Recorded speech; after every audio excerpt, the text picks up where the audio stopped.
कच्ची हल्दी की ये नायाब रेसिपी आपको तमाम दर्दों से निजात दिला देगी। मैं कहूँगी कि डॉक्टरों की महंगी दवाइयों पे पैसे ज़ाया करने के बजाय ये रेसिपी इस्तेमाल करें और तमाम दवाइयों से छुटकारा पाएँ।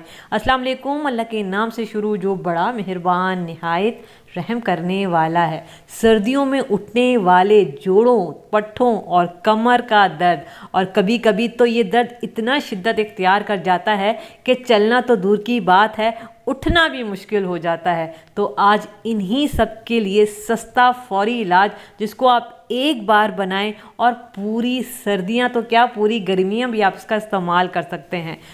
तो इसके लिए हमें चाहिए होगी हल्दी, और हल्दी के फ़ायदों से कौन वाकिफ़ नहीं है। दूध में डाल के पिएं या फिर गर्म पानी में, आपको हर तरह से ही फ़ायदा देती है। तो आज हम क्या बनाने जा रहे हैं, रेसिपी आपने एंड तक देखनी है, बहुत कमाल की होने वाली है। तो इसके लिए हमें 250 ग्राम हल्दी चाहिए, जो इस वक्त आपको सब्ज़ी वाले के पास बहुत आराम से मिल जाएगी। और सबसे अच्छी बात ये कि ये बहुत ज़्यादा महंगी भी नहीं है, सस्ते दामों में आपको काफ़ी सारी हल्दी ये मिल जाती है। अभी सर्दियों में आई हुई है, आप इसका ढेर सारा फ़ायदा उठा सकते हैं। महंगी दवाइयों के बजाय आप इस हल्दी का इस्तेमाल करें। अभी मैंने क्या किया है, 250 ग्राम हल्दी ली है, इसका छिलका रिमूव कर लिया है और इसको आपने बहुत अच्छा सा धो के साफ़ कर लेना है। और फिर मैंने क्या किया है कि अभी इस तरीके से ना हल्दी को मोटा मोटा काट लिया है। हल्दी मैंने यहाँ पे 250 ग्राम लिया है, ये याद रखिएगा। इसके बाद मैंने मिक्सी जार लिया है और इसके बाद ये सारी की सारी कटी हुई हल्दी हम इसमें डाल देंगे। मैंने काटा इसी वजह से है ताकि जो है ना इसमें इसका पेस्ट बहुत इजीली बन सके। अब हम इसको ग्राइंड करेंगे। अच्छा, मैं इसमें थोड़ा सा पानी डालूंगी, क्योंकि अगर ग्राइंड करते हुए ये मसला करे तो आप तक चंद कतरे इसमें पानी के ऐड कर सकते हैं, लेकिन दूध नहीं डालना, सिर्फ पानी का इस्तेमाल करना है। तो यहाँ पे देखें, ये इस तरीके से हल्दी का पेस्ट हमारे पास तैयार होकर आ जाएगा। हल्दी का पेस्ट बनाते हुए तकरीबन 3 से 4 टेबल स्पून पानी का मैंने इस्तेमाल किया है। पानी डाल के मैंने इसको पेस्ट बनाया है। हल्दी का पेस्ट तैयार है। यहाँ पे कुछ और काम कर लेते हैं। क्या चीज़ें हमें इस रेसिपी के लिए मज़ीद चाहिए होंगी? तिल, तकरीबन आधा कप मैं इसमें तिल का यूज़ कर रही हूँ। कमज़ोरी, थकावट, बुढ़ापा, कैल्शियम की कमी दूर करने के लिए बेहतरीन है। इसके अलावा जोड़ों और पट्ठों के दर्द के लिए ये बेहतरीन चीज़ है। अगर आप रोज़ाना 1 टेबल स्पून तिल लेते हैं ना, तो आपको 100 मिलीग्राम कैल्शियम मिलता है। ये कोलेस्ट्रॉल को कंट्रोल करते हैं, इसके अलावा हड्डियों को मजबूत करते हैं। तो सर्दियों में ना सफ़ेद तिल का इस्तेमाल ज़्यादा से ज़्यादा करें। ये आपकी हड्डियों, बालों और स्किन के लिए बहुत बेहतरीन चीज़ है। और हल्दी के साथ मिलकर तो ये आपको ढेर सारे फ़ायदे देने वाले हैं। हल्की आंच पे तिल को ड्राई रोस्ट करेंगे, इतना कि इसका हल्का सा कलर चेंज हो जाए और आपको अच्छी भुनी भुनी जो तिल की खुशबू आती है वो आना स्टार्ट हो जाए। तो ये काम अपने हल्की आंच पे करना है, वरना क्या होगा, तिल जल जाएंगे। अब देख रहे हैं बिल्कुल लाइट गोल्डन कलर आया है और खुशबू आना स्टार्ट हो गई है। तो बस हमने तिल को इतना ही ड्राई रोस्ट करना है। इसके बाद निकाल कर इसको ठंडा कर लेते हैं साइड पे। इसके अलावा एक और चीज़ चाहिए होगी, बादाम। आधा कप ही मैं बादाम ले रही हूँ, इसको भी हम हल्का सा ड्राई रोस्ट कर लेंगे। अच्छा, अगर आपके पास सिर्फ तिल हो तो आप सिर्फ तिल का इस्तेमाल कर सकते हैं। अगर आपके पास सिर्फ बादाम हो तो आप सिर्फ बादाम का भी इस्तेमाल कर सकते हैं। दोनों में से कोई चीज़ भी आपके पास एक मौजूद हो तो आप इस्तेमाल कर सकते हैं, लेकिन एक एक कप। अगर आपके पास सिर्फ बादाम है तो आपने 1 कप बादाम लेने हैं, सिर्फ तिल है तो आपने 1 कप तिल का लेना है। मेरे पास दोनों चीज़ें मौजूद है तो मैं दोनों चीज़ों का इस्तेमाल करूंगी। तो यहाँ पे बादाम को भी मैंने 1 से 2 मिनट के लिए ड्राई रोस्ट किया है और उसके बाद इन दोनों चीज़ों को ग्राइंडर में डाल के इस तरीके से पाउडर बना लेंगे। बादाम भी जो है आपको पता है यादाश्त के लिए, दिल दिमाग के लिए बहुत बेहतरीन चीज़ है, तो इस वजह से भी मैंने बादाम का इस्तेमाल किया है। तो ये देखें, ये इस तरह का हमारे पास पाउडर तैयार होकर आना चाहिए। इसके अलावा हम इसमें लेंगे तकरीबन 1 कप फूल मेखाने। आयरन, कैल्शियम और प्रोटीन से भरपूर होते हैं। ये कमर दर्द के लिए बहुत बेहतरीन चीज़ है। जो ख़वातीन जिनके कमर में अक्सर दर्द रहता है, ख़ासकर सर्दियों में कमर का दर्द इतना शिद्दत इख्तियार कर जाता है कि उठना बैठना मुश्किल हो जाता है, तो उसके लिए फूल महकाने बहुत ही बेहतरीन चीज़ है। बहुत ज़्यादा महंगे नहीं हैं, आपको अच्छी प्राइस में फूल मेखाने मिल जाते हैं। तो आप इसका इस्तेमाल ज़्यादा से ज़्यादा सर्दियों में करें, आपको ढेर सारे फ़ायदे मिलेंगे। हड्डियाँ और दांत मजबूत होते हैं फूल मेखाने के इस्तेमाल से। तो हमने इनको हल्की आंच पे ड्राई रोस्ट करना है, इतना कि ये क्रिस्पी हो जाएं। ये देख रहे हैं, ये इस तरह से क्रिस्पी हो जाने चाहिए। अब हमने क्या करना है, इनको भी निकाल के और ग्राइंडर में डालेंगे और इनको भी पीस के बिल्कुल पाउडर की फॉर्म में लेकर आ जाएंगे। तो यहाँ पे देखें, इसका भी मैंने पाउडर बना लिया है। तो बस ये 1 कप हमारे पास ये पाउडर तैयार होकर आ जाएगा। ठीक है, तकरीबन 225 ग्राम ये पाउडर हमारे पास तैयार है। इस पाउडर का काम खत्म हुआ है, इसको फिलहाल साइड पे रखते हैं। अब रेसिपी पर आ जाते हैं। दूसरी तरफ पैन चाहिए होगा और पैन में देसी घी का इस्तेमाल करेंगे। 2 से 3 टेबलस्पून हमने इसमें देसी घी भर के डालना है। देसी घी का इस्तेमाल करें, ज़्यादा बेहतर है, क्योंकि देसी घी भी हमारे सेहत के लिए बहुत बेहतरीन है। डॉक्टर कहते हैं कि देसी घी और दूध दही का ज़्यादा से ज़्यादा इस्तेमाल करें, तभी तो हमारी जो हड्डियां हैं मजबूत होंगी। तो हम इन चीज़ों का इस्तेमाल नहीं करते हैं और इन सारे मसले मसाइल का शिकार रहते हैं। कभी हड्डी में दर्द, कभी जोड़ों में दर्द, कभी सर में दर्द, कभी थकावट का शिकार। तो देसी घी का इस्तेमाल ज़्यादा करें। अब हमने क्या करना है, इसमें मैंने ना पिसी हुई हल्दी डाल दी है।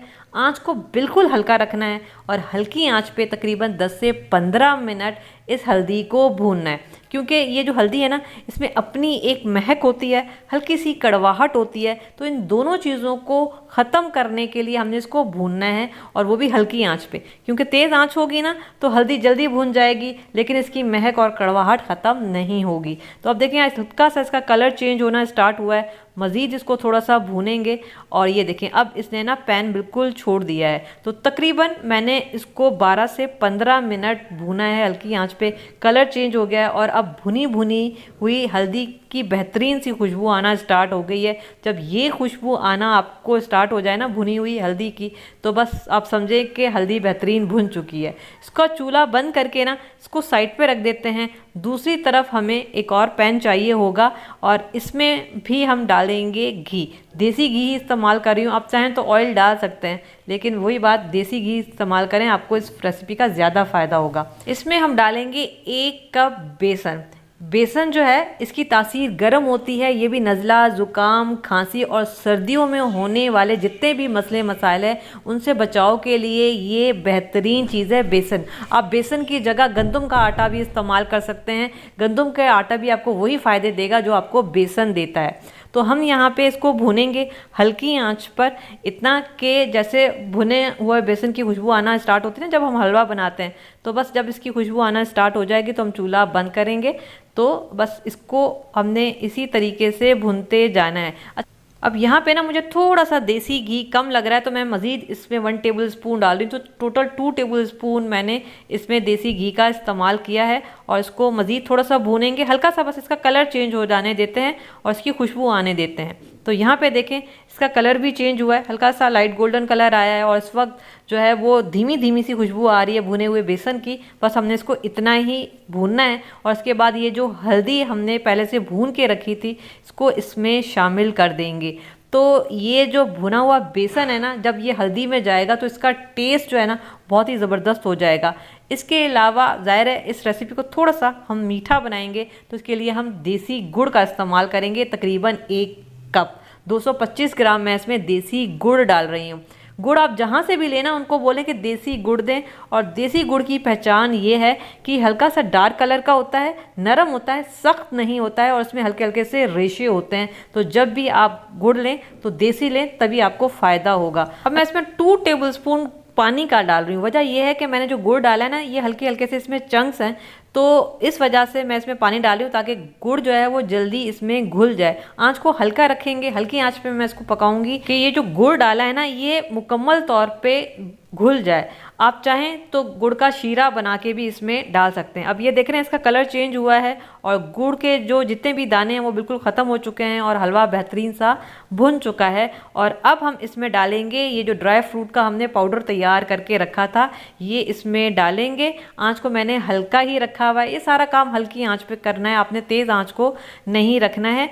और फिर हम इसको भूनेंगे, इतना भूनेंगे कि ये जो भी ड्राई फ्रूट है ना ये भी इसके साथ अच्छे से भुन जाए। हल्दी का हलवा ढेर सारी ग़िज़ाइयत के साथ साथ ना बेहतरीन दवा है हर उस बीमारी का जो आपको सर्दियों में हो जाती है। नज़ला हो गया, ज़ुकाम होगा, जोड़ों में, पट्ठों में या फिर कमज़ोरी के लिए बेहतरीन चीज़ है। आखिर में मैं इसमें 1 टीस्पून इलायची पाउडर और 1 चुटकी मैं जायफल पाउडर डाल रही हूँ। इन दोनों से ना इसकी खुशबू और टेस्ट बहुत बेहतरीन हो जाएगा और इसको मिक्स करेंगे।